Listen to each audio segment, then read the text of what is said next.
Nessa jornada toda, todos nós defendemos com unhas, dentes e tudo que tem direito os nossos ideais, as nossas opiniões. Sim. E eu quero migrar para um lado mais dinamitado, um pouco hoje em dia, minado, que é o seguinte: estamos em ano de eleição, Rapaz, 2026. meu pai. E as últimas eleições já foram um exemplo claro, inclusive nas comunidades cristãs, onde o partidarismo é muito claro, muito forte. Uhum. E hoje em dia, você quer acabar com o Natal de qualquer família, pergunte aos seus filhos em quem eles votaram. Não, eu já aprendi a não perguntar. Agora, você quer ter razão ou quer ser feliz, né? Mais ou menos essa ideia. Então, isso também acontece em qualquer lugar. Nas empresas também acontece isso. Uhum. E vivemos hoje uma polarização, até porque a internet, as redes sociais nos levam a isso. Que é a história, se eu sou simpatizante à linha tal, quem não pensa como eu deve morrer. Deve perder seu espaço, deve se calar. Como você, como pastor de uma comunidade cristã, lida com isso e como você convida os seus bodes polarizados a busca da verdadeira sabedoria. Eu estou quase para desenvolver a teologia Rock Balboa, não sabe bater, mas sabe apanhar. Eu creio que o que 2022 ensinou para a gente, para mim pelo menos, ensinou não, trouxe à tona, né? Eu fiquei bastante assustado com o que aconteceu em 2022, porque eu apanhei muito dos dois lados. Fui cancelado sem dó nem piedade, né? E o que ficou evidente para mim ali foi o que é que está regulando essas atitudes, né?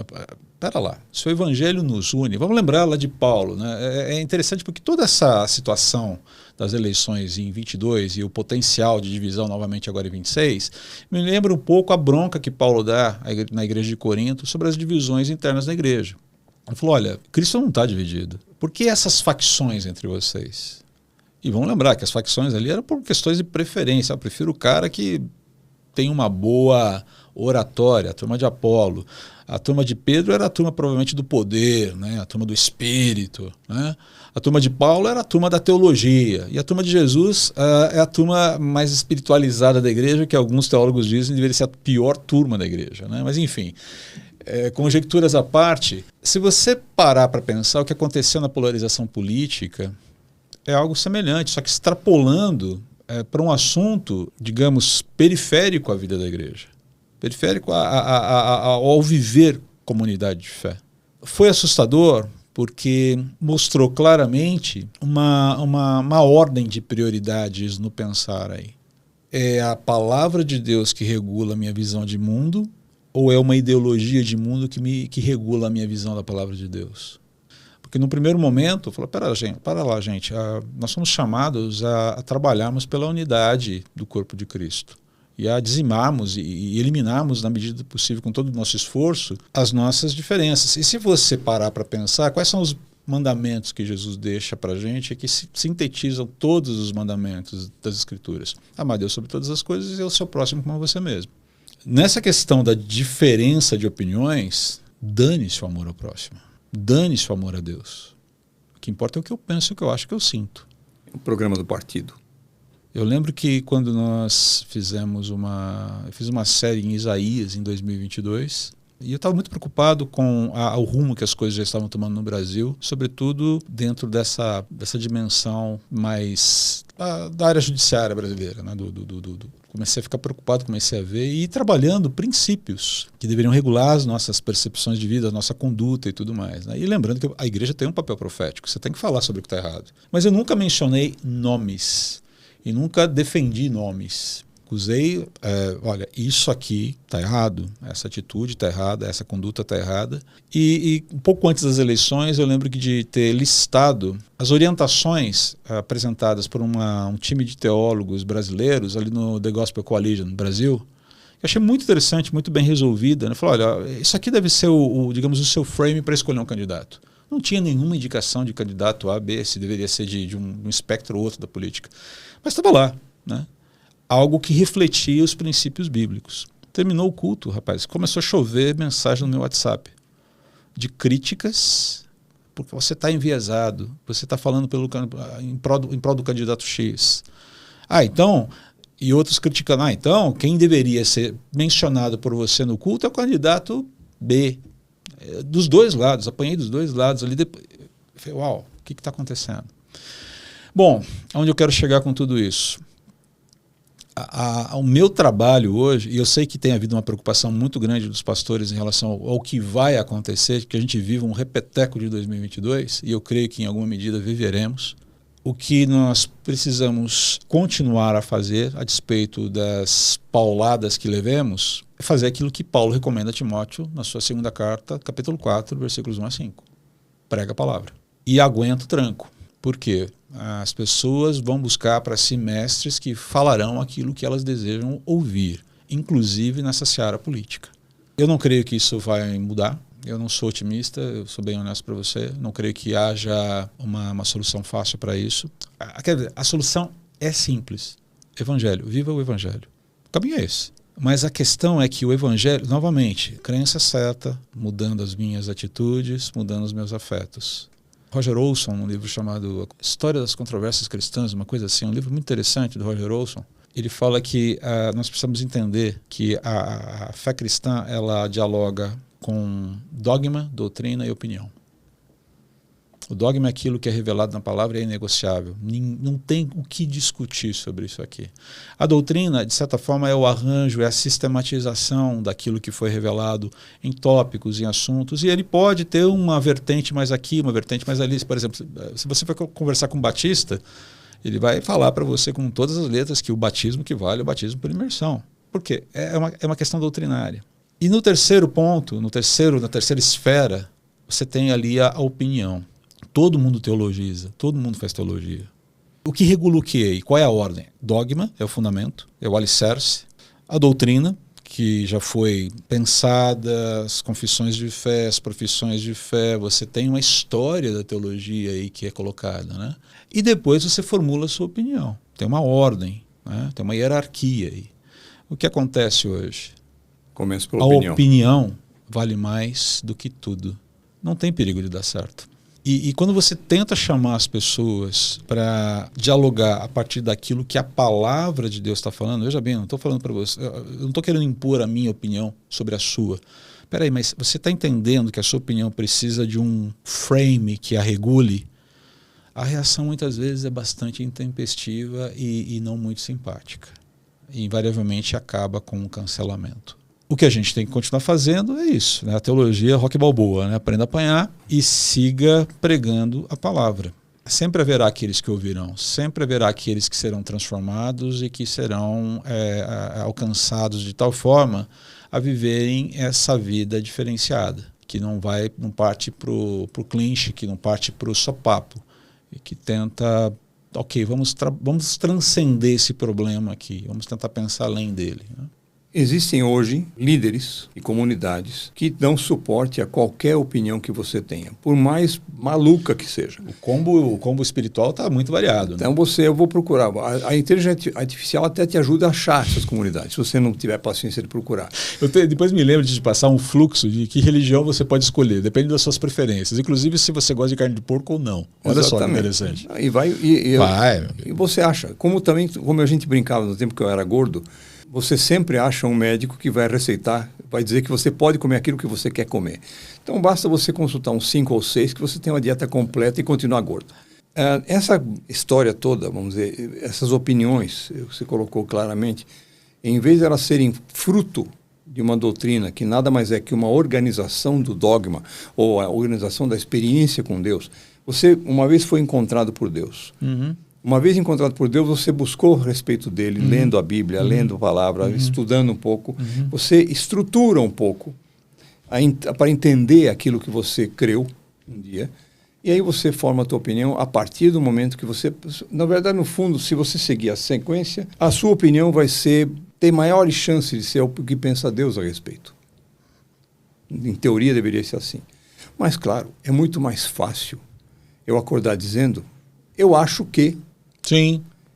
Porque a minha vontade fala mais alto. Teologia intuitiva, né? Exatamente. Quando eu sou o Deus da minha história, Deus do meu dia, exatamente, um Deus com D bem minúsculo, eu vou definir que hoje eu vou para cá e acabou. Hoje eu vou resolver fazer isso, vou fazer aquilo.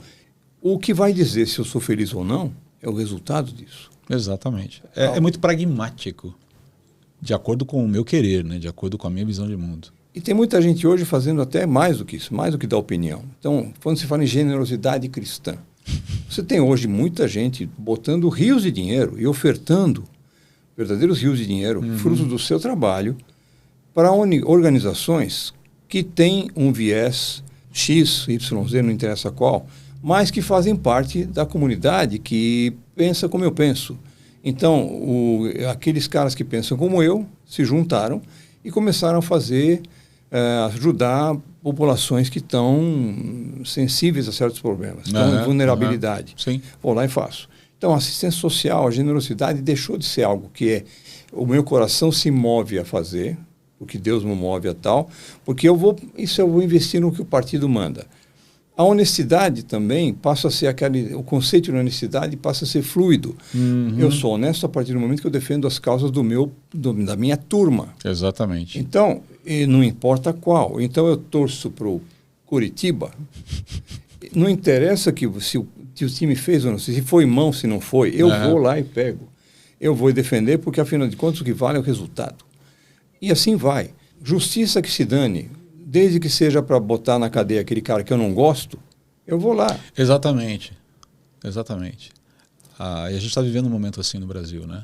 Não só no Brasil, acho que também tem países próximos ao nosso, o Peru, por exemplo, é um deles, onde o maior perigo de vida que você tem hoje é ser candidato a presidente, você vai ser preso.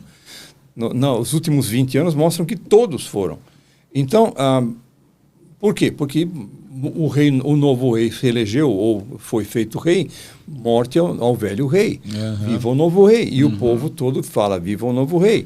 E eu calo a boca, porque aqui quem manda obedece quem tem juízo. E quer saber, eu vou me embora para Passárgada, porque eu tenho passaporte de Passárgada, por causa da minha avó, e eu vou viver lá, porque lá eu sou... amigo do rei. Mais amigo, eu pelo menos não sou inimigo do rei. No fundo, nós estamos repetindo o partidarismo. Sim. Repetindo isso tudo de uma forma ideologicamente coerente para a nossa própria satisfação. A gente está puxando a sardinha para o nosso lado. A gente está fazendo uma série agora em 1 Coríntios 15, né, falando sobre a ressurreição na igreja. Quando Paulo fala a respeito ele começa falando sobre a questão do problema, ou do impacto que a ressurreição deve ter na vida do crente. O impacto presente. Né? Não só a esperança futura, a esperança escatológica, mas o impacto presente. Se Cristo venceu a morte, é isso que a Bíblia fala. E essa vitória foi real. Ela foi sacramentada na cruz, no sepultamento e na ressurreição. A morte é, por definição, preço da corrupção. E se a morte foi vencida, significa que a corrupção foi também vencida. Em linhas gerais, onde esse meu argumento chega, a vitória de Cristo na cruz me habilita a lutar contra a minha própria corrupção, seja ela qual for. Não significa que eu vou vencer 100% do tempo os meus ímpetos de corrupção. Onde eu quero chegar com isso aí? É muito fácil olhar a corrupção ali, como eu falei há pouco. E eu sinto que está todo mundo horrorizado, por exemplo, com a corrupção que está sendo viscerada no país.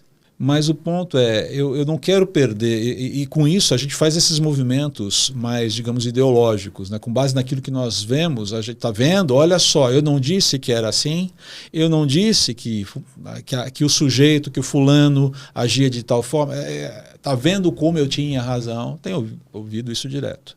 Eu quero dizer que o papel cristão é denunciar a corrupção, seja lá de onde for, seja lá qual for a fonte. O papel do cristão é denunciar a corrupção enquanto ele mesmo faz uma autocrítica, uma autoconfrontação da sua própria corrupção, sempre consultando a Deus no seu travesseiro. A dificuldade é, do que adianta eu ficar absolutamente indignado com a corrupção que está aí, mas na hora de passar a nota fiscal, na hora de prestar um serviço, tá? Olha, é o seguinte, você quer com nota ou sem nota, tá? Para tentar ganhar um pouco mais com a sonegação. Você recebe, tudo bem, quase todo mundo paga a conta da padaria, da panificadora lá com cartão de débito ou crédito. Mas você vai lá e recebe o troco a mais da padaria. Você devolve o troco a mais ou você fica com ele ou em bolsa? Sabe essas pequenas corrupções do dia a dia? A mentirinha branca que eu conto para poder sair bem da situação, para não ficar tão mal. Nós precisamos aprender a lidar com as pequenas corrupções do dia a dia. Quando eu me vejo distanciado da possibilidade da corrupção, eu sou tomado, eu fico mais suscetível a uma visão de mundo que não é a visão de mundo bíblica. E é esse o grande problema. É o outro que está errado. É o outro que tem que mudar. É o outro que precisa se arrepender. É o outro que tem que vir pedir perdão. É o outro que tem que fazer o voto de alguma coisa. É o outro que tem que... O problema é o outro. Amigo, isso está acontecendo nos gabinetes pastorais, quando você vai fazer aconselhamento de casais, aconselhamento de pais que não sabem o que fazer com os filhos, porque não querem mais andar com Deus. É o outro que... E não tem perigo de dar certo. Por quê? Se você não parte de um processo de autoconfrontação para entender tudo bem, eu não sou responsável último pela corrupção de Brasília. Né? E não adianta falar, eu não votei no fulano que lá está. Eu sou brasileiro, eu faço parte dessa realidade, eu estou vivendo isso aqui. Como é que o meu desconforto com o que está acontecendo lá é vivido, e como esse desconforto é vivido de tal forma que eu não me distancio da minha própria autoconfrontação, das pequenas maracutaias que eu faço no meu dia a dia. E quando eu falo maracutaia, eu estou usando uma palavra pesada aqui talvez, mas é aquilo que eu falei, comprar um produto falsificado. Temos os nossos desvios aceitáveis. Exato, a gente tem lá as nossas mentirinhas brancas, a gente tem lá o nível de tolerância, né, com determinados pecados ali, os pecadinhos intocáveis ali. Isso precisa ser combatido. É a primeira coisa a ser combatida, é a primeira linha de corrupção a ser combatida. O verdadeiro evangelho, o viver verdadeiramente o evangelho, trabalha primeiro nessa instância. Não é que ele vai deixar de olhar para o que está acontecendo no mundo e não ficar indignado. Primeiro eu tenho que resolver aqui para depois... Não. Eu olho, eu me indigno, eu falo, mas eu não deixo que isso me engane sobre quem eu sou.